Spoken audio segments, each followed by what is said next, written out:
Hey, welcome to another episode of the Beach Channels podcast talking about arts and culture in Miami. Today, I get to be here with a very special musician. Her name is Rebecca Marie. That's her stage name. She was actually just teaching me how to say her last name, which you probably will never hear. Let me see if I can get this right. Raquin? Very close. Raquin? Yes. Yeah, it's All right, it very rhymes French. with croissant. Yes. Raquant. Yeah. Raquin, With a Spanish flair. because I say the T. hmm Okay, I Yes. thought I was going to drop the T entirely. Yeah, it's Basque, so it's in between Spain Raquin. and France. Let's just not ever say it again. Deal. Okay, all right.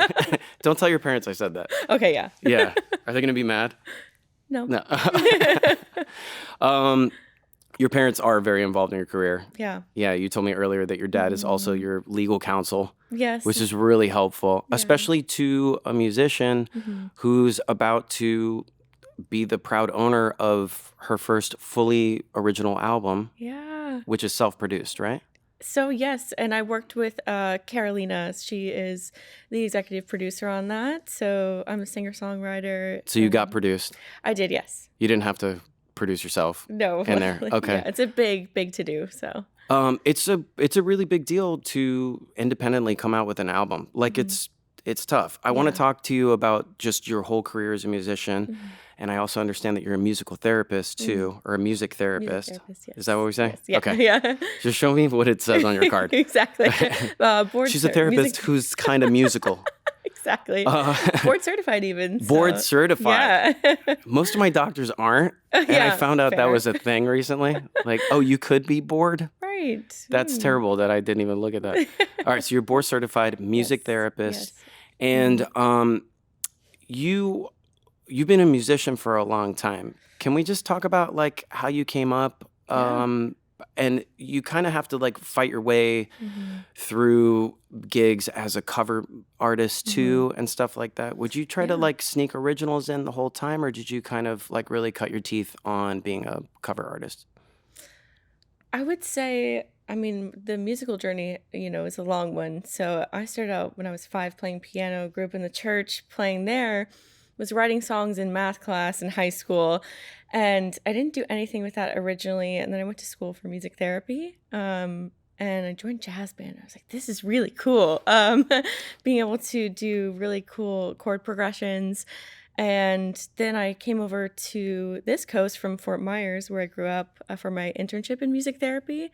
And I met someone who was starting an open mic here. And I said, okay, I'll do my 2 original songs. And I was so nervous every time. But then it became, less nerve-wracking as I went on and eventually got my first original show. And then that kept happening. And you'd already had a bunch of cover, like time playing covers. No, you just No. started out with originals. Yeah. Yeah, no pressure. Yeah. And then the original shows kept happening. And, would throw in some covers here and there. I was being booked for longer and longer sessions. And eventually I was like, I should be paid for this. So, yeah. That's kind of where that switch happened. These people are entertained. Right. What? It's like, this is a lot of time that's going into this. So other people are being paid for this. Maybe I could too. Where doth lies the gas money? Right. Yes, exactly. I don't think that was proper Shakespeare. I'm an English major too. It's your fault, FIU. Yes. So speaking of school, so you did go to school for music therapy. Yes. Yeah. Yes. At Florida Gulf Coast University. I was a first class in music therapy there, actually. And did you just tie learning jazz into that? Like, was that kind of happening at the same time? Yeah, I took jazz band in high school, so I already loved it. And I mean, for music therapy, you have to be proficient in guitar, piano, percussion, and voice. So it's a lot already. And you have to be part of an ensemble. And jazz band seemed really cool. Played keys for them. I would have trouble doing one of those 9 things. Yeah, How many things was that? a You lot. have to wait. Yeah.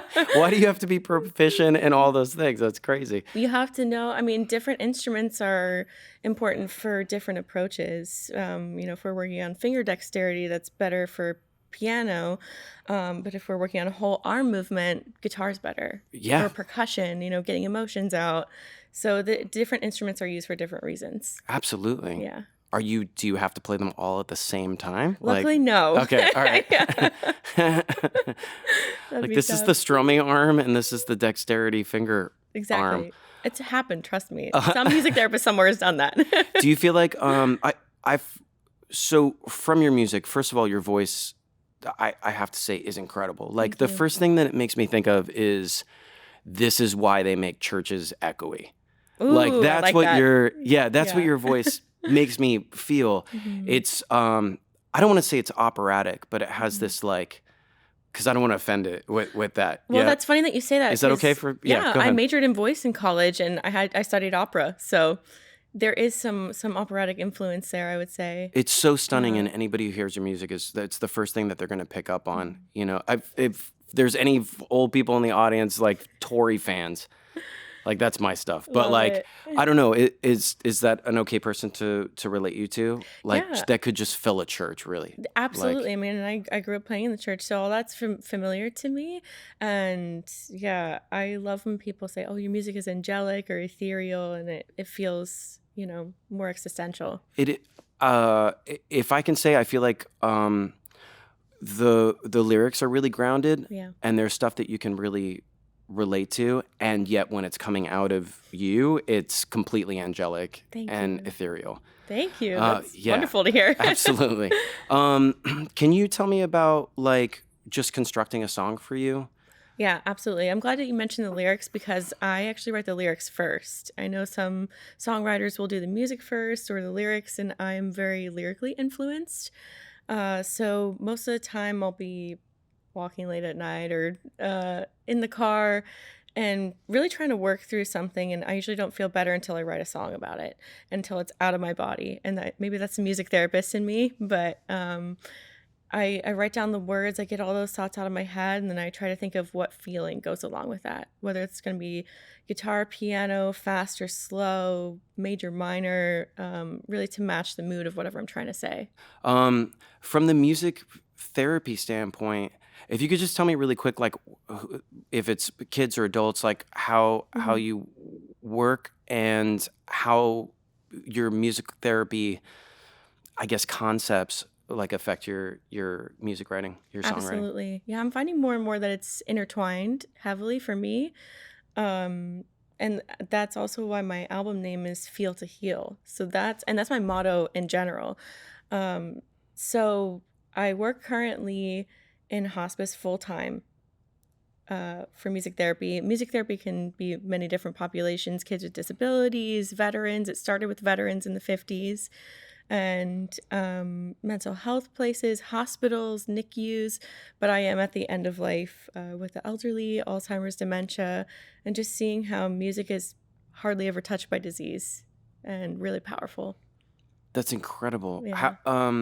How about some of the things that you learned while doing that, like influencing your songwriting? Absolutely. Like, Yeah. yeah, So my song holds, I call it my hospice song or what I've learned about life and through my own experience as well. But sticking to what I learned from music therapy, I guess I just go back to that phrase, feel to heal. You got to feel your feelings. yeah, And music is a really great way to do that. It's a safe way, it's a healthy coping mechanism. And it's something that is in every culture across the world. It's something that connects us all. that's so true. Yeah. So for me, being able to tap into that and also not judge my music, I think that that's been a huge part that I've learned from music How do you therapy. learn how to do that? Right? Yeah. Can Um, you teach me that? when people are like, "Oh, I don't know how to sing," I'm like, "That's okay. We call it joyful noise," you know? So, That's already helpful. yeah. Like, I want to Yeah. sign up for music therapy. Yeah, it's great, Like, It's just, we've put so many labels on music or what it has to be, but it's so foundational to humans. Back to rhythm was the first form of music and voice, and it's just a form of human expression. So to sure. get those things out of our body in a creative way. I did hear from one of your I guess testimonies Mhm. on YouTube and talking about that experience Yeah, that not to get too deep into it, but your surgery was going to put your vocal cords at risk entirely. absolutely. So I'd love to hear about that. But one thing that I did hear is you say is that you had like 7 songs that you hadn't recorded yet. Yeah. And the doctors who were going to do and did the absolute best job that they could do Mhm. said there's a chance that you might wake up without vocal cords. And the first thing you did was go and record those songs. Yeah. Do you feel like if we all had motivation like that, we would all record a little bit faster? Like, don't we all kind of as artists drag our feet until something happens? Absolutely. And I'll backtrack a little bit here too, because I think that that's a big lesson that I learned from hospice, working in hospice, is appreciating the life that we have now and the gifts that we're given now, because it's not promised, right? And then learning that from hospice and then being confronted with that myself, I was like, oh, wow, well, now it's my turn. What am I going to do about it? Right? So taking back some of that control and just saying, I'm actually really lucky to even do this at all. Yeah. Yeah. Or to have 7 songs. Yeah. Yeah. That are not recorded at all. And all of a sudden, yeah. I'm like, so in life, amazing. Sometimes we can kind of just like take for granted like what we have Right. as artists. And I guess hearing your story is like it's just a really good reminder to not do that. Like everything that we have is kind of temporary, and we should be working. Absolutely. We should be getting it done. Yeah. I try to live my life with the least amount of regrets possible. So at the end of your life, you do have to confront, your regrets or unfinished business. And that's something that I didn't want to regret not doing. Learning that incredibly valuable lesson, did that just give you the motivation actually to put this Feel to Heal together and yes, I don't know, be an adult and get music done. Exactly. Which is tough. Yeah. And when I finally hit that submit button, I was like, this is happening. I thought back to those low moments, and I think a lot of artists and creative can relate to that, where it's like, man, this is a lot and I want to quit. I think if we're all honest, we feel that it's a lot of pressure. If it were easy, everybody would do it. It takes a lot of work and believing in yourself. And so in those low moments, I was like, I'm lucky to even be doing this. And I met someone who did lose her voice from the same surgery. So I thought of her in those moments, and I'm like, I need to do this. Not only for myself, but for her and for those who can't. I feel really lucky and blessed in that way, for sure. I don't even know what to say about that. Yeah. Is there anything you can tell like other musicians who have trouble committing to their songs? Like sometimes with art, to get something done, you have to just say like, this is as far as it's going to go, and I'm just going to perform the heck out of this right now. Absolutely. And get out of its way. Yeah. Absolutely. I know what you mean by that. It's like there's always something more we can do, right? And it's never finished. No. Yeah. And that's art. That is music. That's art. It's to put your view on the world, and it's for nobody else to say, oh, this is good or bad. It's just your view of the world. So it's just important to get it out there. And my advice would be just set a deadline. Just set a, yeah. Yeah, make it happen. And even if that deadline gets pushed a couple of times, it's going to get done. Like this album got pushed a couple of times, but it's here. It's happening. Yeah. So, and if you don't make it at that deadline, you will fire yourself. Because you're in charge. I don't know how that's going to work. Maybe you can therapy our way through figuring that part out. It will be okay. I'm seeing this image right here. Do you know where that is? Yeah, I want to give a big shout out to Riverside. That's the open mic that I mentioned. The Riverside open mic, that's at Riverside Market in Plantation. I would go there every Monday, perform my 2 songs. That was the open mic? Yeah. Oh, awesome. Okay. Yeah, exactly. Yeah, no, it's headed up by Intracoastal Entertainment, and they do stuff all over Broward County and sometimes in Miami. So very cool. Yeah. And you're playing all over, right? So you're playing like Fort Lauderdale. Yes. And I think you mentioned before, Sunny Side Up was where. Well, can you tell me about Sunny Side Up? Yeah, super grateful to them as well. Nicole is in charge of Sunny Side Up Market, and interesting. I don't know if I've told this part of the story before, but on my 1-year checkup, to see if the cancer had stayed out of my body, she called me right after that appointment. And, I got the good news that everything's good. And she called me and she said, hey, I saw you wanted to play. We are starting a new market at Wine Garden. Would you like to play every Wednesday? I was like, wow, yes, please. And you told them it's going to be all original songs, right? I didn't have enough at the time because it's just a 2-hour okay. window. No, yeah. You definitely had to. Yeah. When you, can I ask you about covers really quick? Yeah. Like when you do a cover, what's your approach to it? Is there anything that you try to do to covers to really like make them yours, or do you just try to be true to the songs themselves? I would say I stick to the integrity of the outline and most of the time the key, but I've heard from people that I have a relaxing tone. So I guess, yeah, I take a more indie singer-songwriter approach to the songs, kind of strip them down, make them acoustic, because it's usually just me and the guitar or me and the piano. So it's more of like an acoustic live performance of those songs. Yeah, Yeah. for sure. And I'm also seeing, I love this image. Thank you. Yeah. Since the album is called Feel to Heal, can you explain to me what Bad Light is? Yeah, so this is one of the songs on the album, and I did a Kickstarter to crowdfund my album, so thank you to everybody who supported that. And this was the main focus for it. It's one of the first songs I put out from the album, and the chorus tag is, I won't paint you in that bad light, but you know you did me bad, right? So the purpose of me being covered in paint and even the paint on my face is to say that none of us are exempt from our own flaws. Even though I'm calling out this person and their flaws and what they did to me, I still have my own flaws, and we all have this paint all over us. So. What, an artist taking responsibility for their own actions? Right? That is crazy. That song needs to go. Right.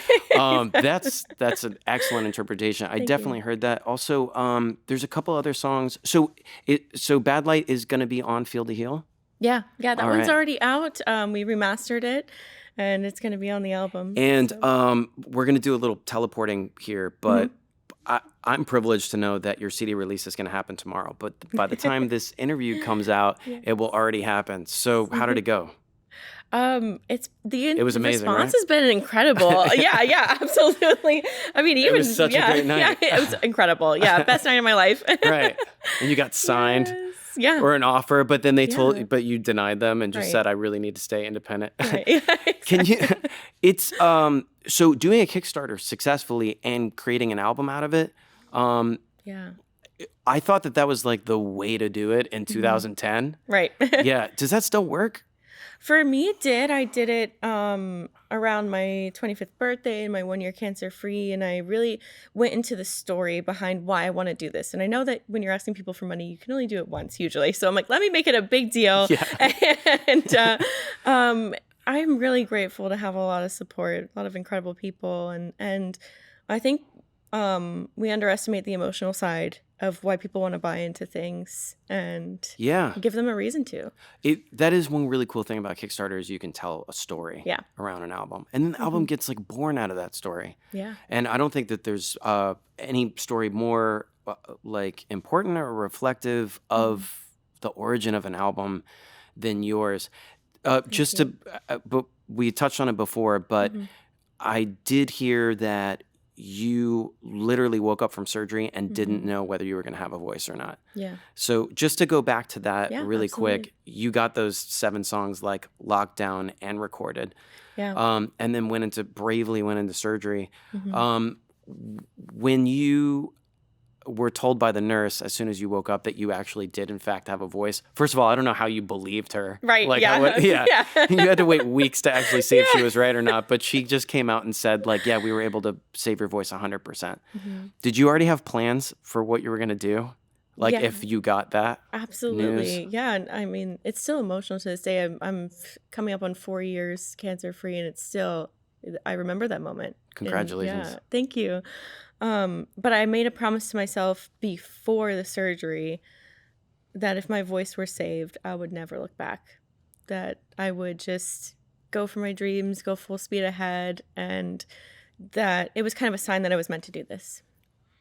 I just hope it turns into 5 albums, which Yeah, it sounds like absolutely. Yeah, this you're is not gonna allowed stop. not to do. Thank you. Like, you have to do that now. Yes. There's one line stood out to me with Holes, which I think was, please correct the line, but it's that a hole is going to wear on your soul, Yeah. and it was both souls. I think that relates to being sick, but there's Yeah. room for healing too in it. I don't know. What was that line? So that's my favorite line. I like that you picked So, it up. yeah. Yeah. There's a hole in my shoe where my soul used to be. And it reminds me that souls get worn out. Yeah, If you don't take the time to replenish yourself, there'll be holes without a doubt. absolutely. Are there any songs that are going to get played at tomorrow's CD release, which I really hope I get to go to? Yeah. Actually, is there anything that you wanted to play that I could Yeah, hear, even if it's like a snippet of a song? absolutely. Yeah, let me do that. So Holes is already out because that came out on my surgery day. So at least one song would be released. So now I get to do the album. I gotta say that's pretty cool. Yeah. That came out that day. Thank you. Yeah. Does that work? Yeah, This is not a absolutely. professional setup All good. to everybody in the audience. Yeah, absolutely. But we like to challenge like that. Yeah. So I'm actually going to change up what I'm going to play. So this other song, it's another song that I thought about. What does it mean to be alive? You know, those questions come up often for me. So I wrote this song in the middle of the woods. And this is just a little snippet. This is called Apex. And I was like, you know what? Let me not write another heartbreak song or a song about love. Let me write a song about being in the moment and appreciating life and what that means. So here's a little bit of Apex.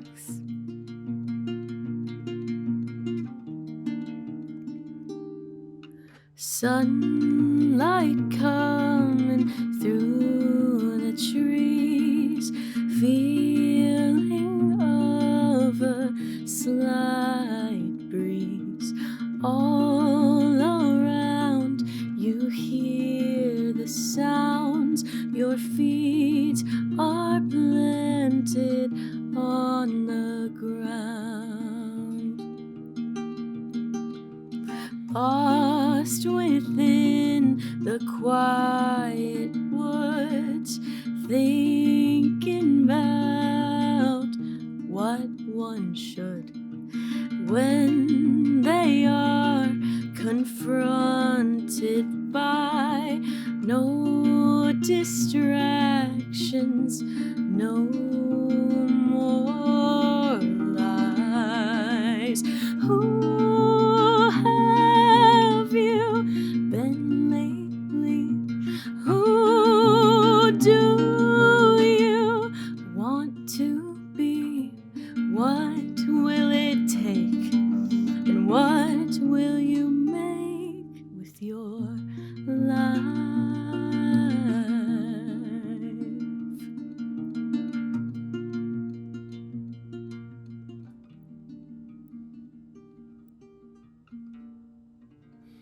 Just a little snippet. Amazing. Thank you. Please sing in a lot of churches. Yeah. Not only church, and just to steal their acoustics. Yeah. Rebecca, it's been amazing Thank to you. get to talk to you and to get to hear you play. That was so beautiful. Thank you. Thank you for having Guys, me. this has been another Beach Channel podcast talking about arts and culture. I'm here with Rebecca Marie. I'll have her fully linked down below. Go follow her, and we'll see how she did at her CD release party tomorrow. Thanks so Yes, much. thank you Rock so and roll. much. We'll see you guys soon.